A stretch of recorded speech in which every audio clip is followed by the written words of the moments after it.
Bwana, ni utoboaji wa kimataifa kutoka kwa msanii Diamond Platnumz, ambapo tumeshuhudia siku hii ya leo akifanikiwa kushinda tuzo nyingine ya msanii bora wa kimataifa kutoka Afrika kwa mwaka 2025. Diamond Platnumz ameshinda tuzo hiyo nchini Nigeria katika kipengele cha Best International Africa kupitia tuzo za Galaxy Music Award, na katika kipengele hicho alikuwa akishindana na wakali kama Black Shafi kutoka Ghana, Tyler kutoka Afrika ya Kusini, Lema kutoka Nigeria, Kevin Momo kutoka Afrika Kusini, Standboy kutoka Ghana na Fally Ipupa kutoka DRC.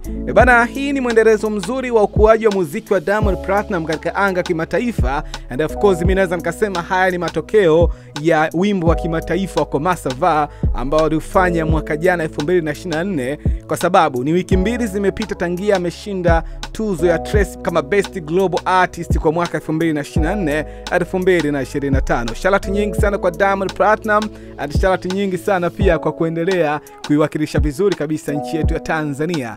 Huu ni mwaka 2025 na huu ni mwezi wa 3 tangia mwaka umeanza, na tayari Mnyamwezi Diamond Platnumz kwenye kabati lake la tuzo ameshaongeza 2 kubwa za kimataifa. Bana, mimi ni Blenga na hizi ni info za Blenga.